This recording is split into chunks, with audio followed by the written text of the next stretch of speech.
You're listening to the Happy Doc Student Podcast, a podcast dedicated to providing clarity to the often mysterious doctoral process.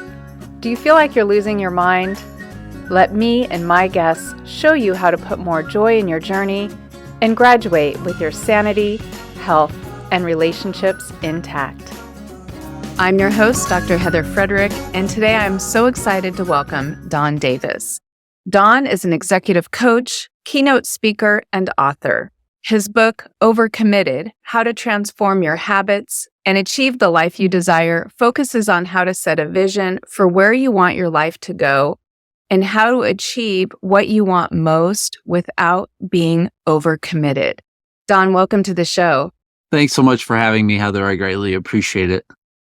Okay, so true confession, I have selfishly been looking forward to this podcast because being overcommitted is something that I struggle with truly on a daily basis. I know most of my audience does as well. So I can't wait to learn from you today. Why don't we start with you giving us a little bit of the backstory? What was the catalyst for writing this book about being overcommitted? Yeah, so the timing of the book really was that I was actually visiting with my daughter, and I found out that she was doing some of the same things that I've done previously in my life as well, leading to like, how do you manage kids? How do you manage school on top of having, children and a life and family and all of this stuff? And so with all of that, it just really got me thinking about right now is the time. I also had another book that was already started. I was already working with an editor and publisher and things like that, and was honestly a little frustrated by the process. And so I was like, you know what? I would like to just put all of this on hold. I'm going to put this one on hold. I'm going to go finish this other book, and I'll come back to this one whenever I so choose. With that, I just sort of started down this path of pulling all the pieces together. The reality is I'm an overcommitter myself. I'm somebody who has spent a lot of my life sort of saying, okay, so does this lead me to where I want to go or does it not? And things like that. But I also should probably start maybe with the definition a little bit of, what is overcommitment?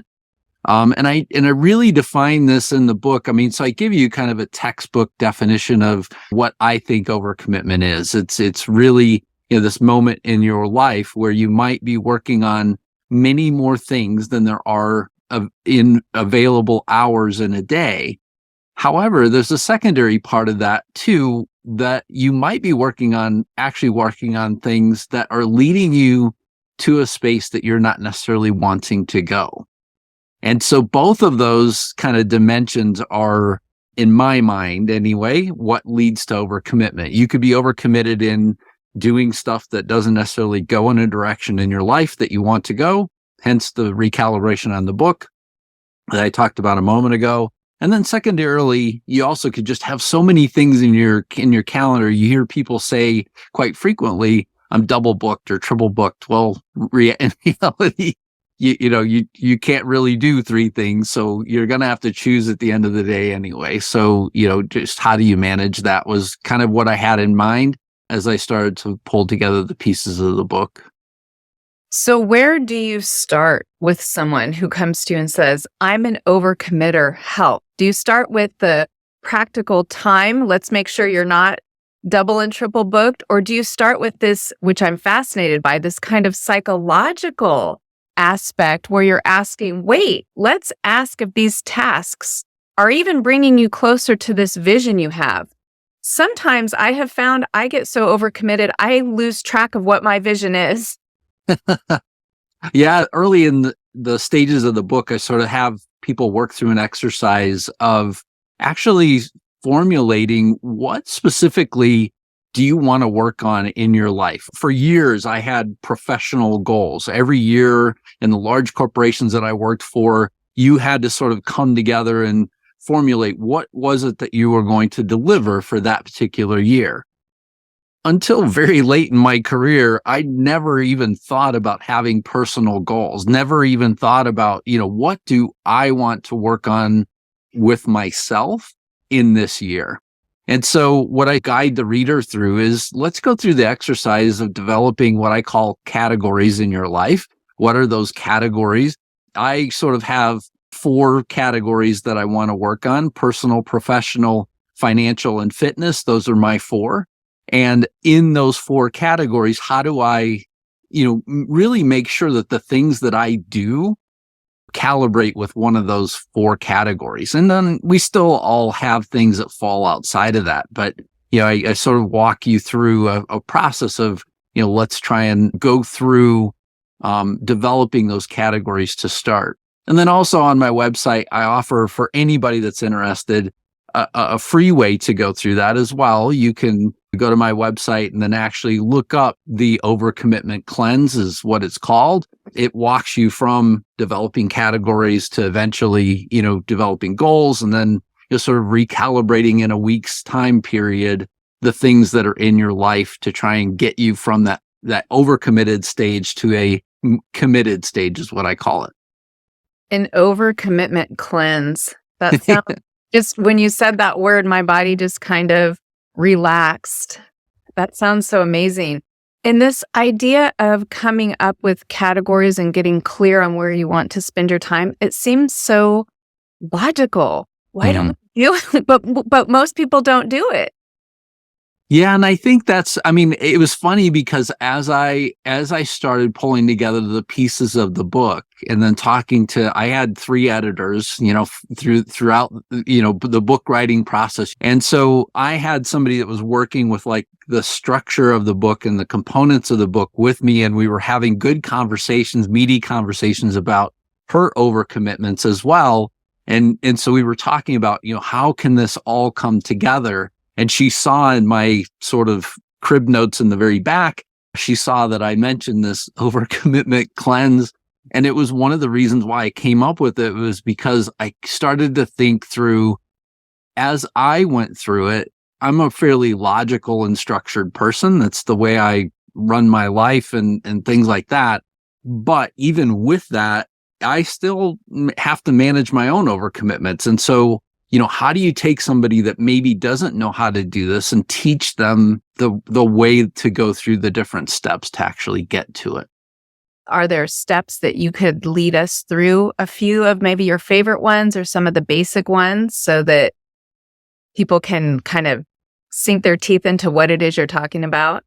So I love acronyms. I try and come up with things, in terms of, structure for how do I think about the ways that I'm overcommitted and how do I think about ways to get not overcommitted.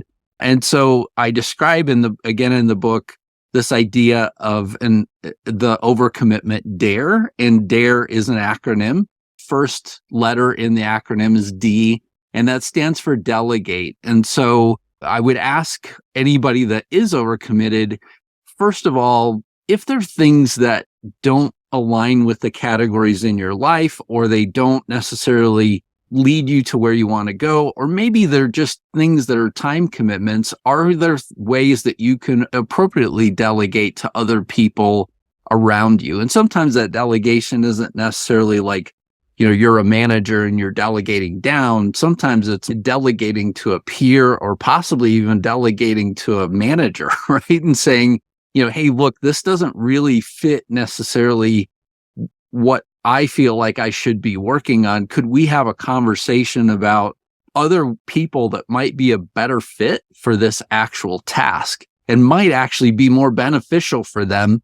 And what I found through doing this across several years is that you actually wind up spotlighting people for the things that they do well.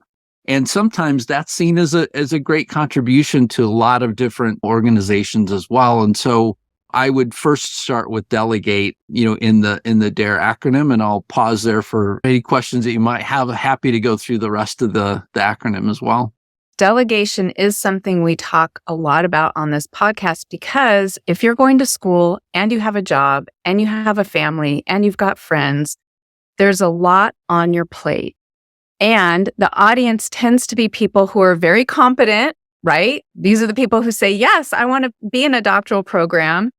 So you're used to doing things and doing them well on your own. You usually ask for help or delegate. And so as you were talking, I was thinking, wow, here's where I think the shift came for me. It's not necessarily that you're asking for help. It's look around for opportunities where you could shine a light on someone else's strengths while you're getting back more time for yourself. And maybe that's children doing laundry or cooking a meal or organizing something in the home. Maybe it's a situation at work, like you were saying, with other peers or team members. Maybe it's academically.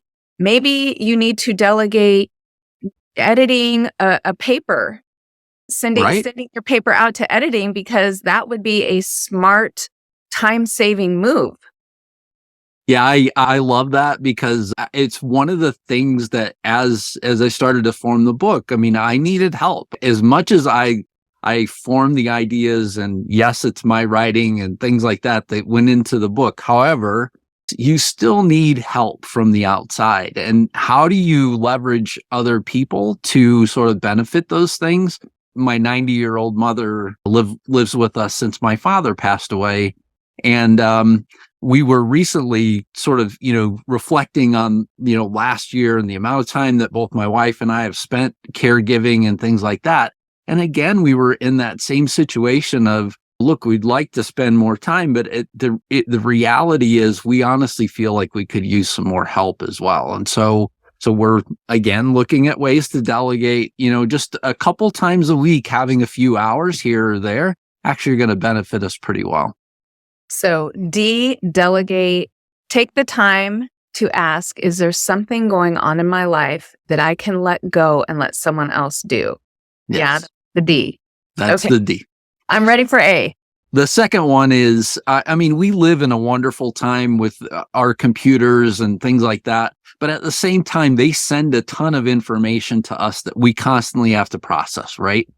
And email is one of the worst ones right now. I believe I have 4 email boxes that get consolidated into one, because I have 2 podcasts. I have a consulting website. I have a marketing website, and all of those things are constantly sending me information.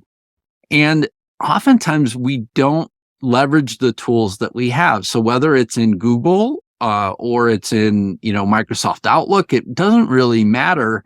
Those tools have the ability to categorize your emails. They also have ways to apply rules to your emails. And rather than sitting and, thinking about how do I automate things, oftentimes we just let the flood of information continually come in. I'll give the listeners one simple one here. Inside of your inbox today, you can go into your inbox and create a rule for every time that the word subscribe appears in your inbox to highlight that email or mark it as already read. If it's something that you just oftentimes just go through and click. I mean, I see a lot of people do this where they continually click all these things and then they hit that, mark as read button. It's like, well, maybe you should unsubscribe from those things, or maybe you should save them for later and do it as like a digest, flip through them all at once. The beautiful thing is the Gmail accounts, they can apply a flag to that where you can read all of those things once a week instead of having to look at them every single day. So as they come into my inbox, they're all marked already, and they just sit there for whenever I'm ready to actually go look at things that I subscribe to. So that's a quick one on A. So automate. This is something that I am personally diving into in 2023, because automation usually requires technology, and technology has been something that is not always my friend. Right. I don't want to say it's my enemy, because I don't want to put that out there, but today there are many, many tools that you can use. And sometimes it's just saying, okay, I'm going to sit down and I'm going to figure out how to automate one thing. Maybe it's the calendar, maybe it's the email, but to take the time to do it, because it really is a time saver. Even if technology can be a little scary, which it is for me, I've been so grateful that I've carved out time to do that. And yes, I do a similar thing with emails, because that is something that is a huge trigger for me for overwhelm. If I open up my emails for the day and I have a number of different inboxes as well, and I see 80, immediately it's putting me into this state of panic. Mhm. What's in there, right? And then Right. you can't not look when you see that you have so many. So if there's a way to flag them or put them away for Sunday, that's a great tip. So hopefully, listeners, if you're not already doing this, you have a very tangible takeaway, something that you can work on this week. That brings us to R. Yeah, so for R, it's reschedule. So, whenever you see that you're double or triple booked or whatever, my question would be, if these things are of value to you and they're definitely things that you want to contribute to, is there a way to possibly reschedule or reshuffle things so that you're not double booked or triple booked in your schedule? Also, it's another opportunity to think about, ways to partner with people leading you to a place that you want to go. And so sometimes, I've had this situation with other individuals where they'll reschedule 2 or 3 times the same meeting. So over and over again, they're kind of a repeat rescheduler. And so my question always is, well, is this meeting of value?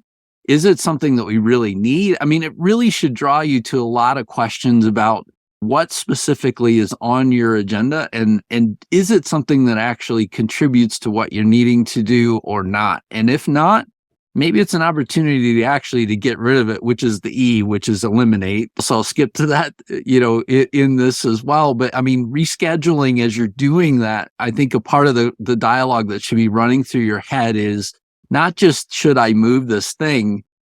That might actually solve something here and now.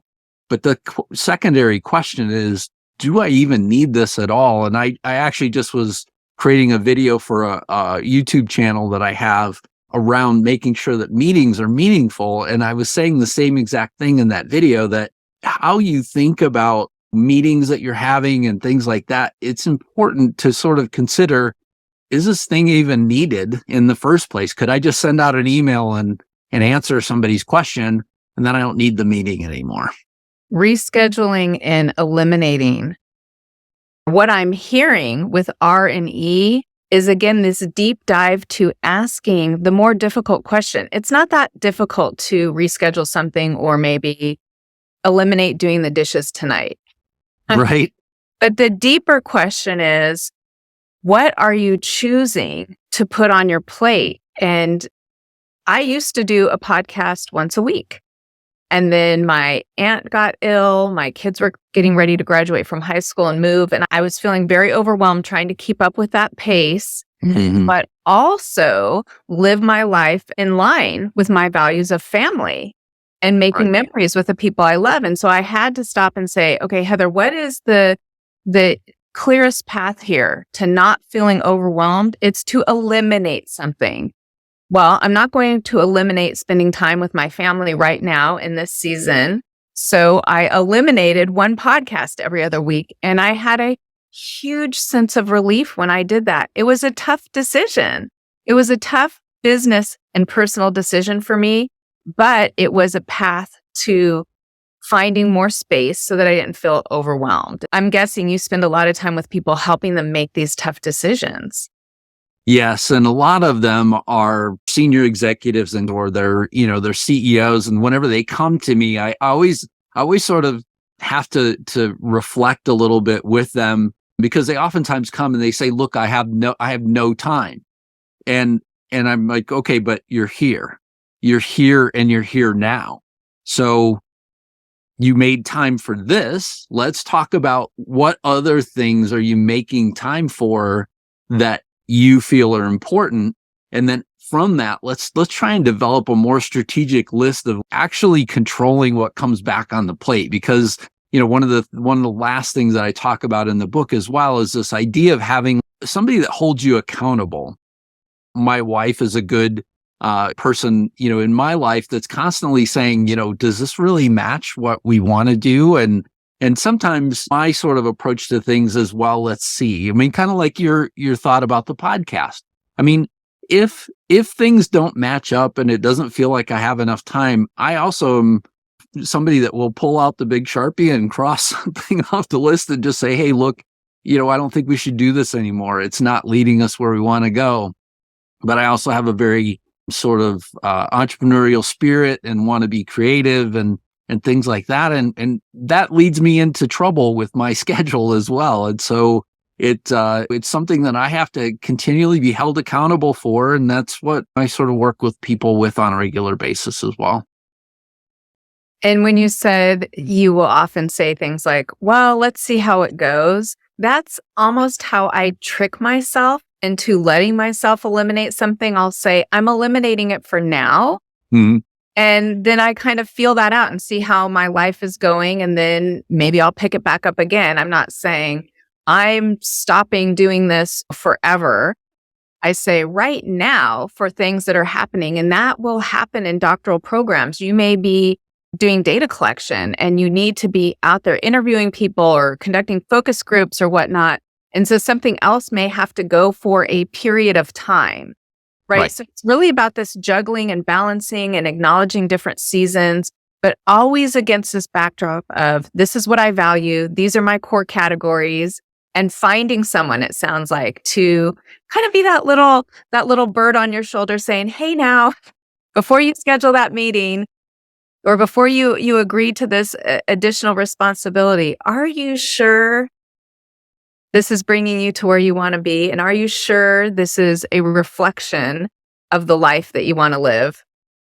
Yeah, it's so important. And the other term that I would bring back as well, a lot of us have heard this term work-life balance. I mean, the reality is you only live one life. So I mean, it's life balance, and how you balance your life is really up to you. For my coaching clients, we first will talk about their list. We also will very specifically talk about, their overcommitment dare and how are they going to make progress on a weekly basis and really focus on these things, which is what the overcommitment cleanse does for you as well. And so I definitely would encourage people to go take the cleanse. And I'm going to encourage the audience to grab a buddy or two and take the cleanse together. That's what I'm going to be doing after we end this call. I love this idea of a dare commitment. Dare, That's right. Yeah. It almost feels like dare to be the CEO of your life. Dare to stand up for what it is that you want. I know that for me, as I was thinking about 2023, sometimes I will pretend like someone is watching my life, and what would they say I value? If someone was just watching my life like a movie, what would they say Heather valued? What does Heather value most? And while I value being an employee who executes and brings worth to a company, I don't want my main message to be Heather worked. I don't want that to be the main theme of my movie. And so I think this overcommitment cleanse could help people get clear. But in addition to all this, I want to make clear when you're in a doctoral program, there is a lot going on. There often is more things that you need to do than there's time for. So have compassion for yourself, recognize the seasons. But if you can have someone come walk this journey with you to remind you to maybe pause when you need to pause and to recalibrate, realign when you need to realign, knowing that this is a season, but there are ways to navigate that season. Sometimes maybe it's taking a time off, or maybe it's taking a class over again, right? When something is happening to you or a family member, again, just prioritizing. I keep coming back to this word compassion. It's not easy to deal with feelings of overcommitment when you're in the situation you're in, when you're in a doctoral program. But I do believe if you took the dare commitment, it could be a little less uncomfortable. So Don, I will absolutely make sure that the link to the overcommitment cleanse and your book are in the show notes, and encourage everyone to check this out. But before we sign off, I would love to know, do you have a favorite quote or final words of wisdom you want to leave us with? Yes, I believe that this comes from James Michener. It's the master in the art of living makes little distinction between his work and his play, his labor and his leisure, his mind and his body, his information and his recreation, his love and his religion. He hardly knows which is which. He simply pursues his vision of excellence, whatever he does, leaving others to decide whether he's working or playing. To him, he's always doing both. Oh, see, that's exactly what I just said I wanted to be. So, That's right. that quote is causing me to say, Heather, maybe you need to reframe how you're approaching work. And if you approach work as a little bit more play, maybe it wouldn't look like work.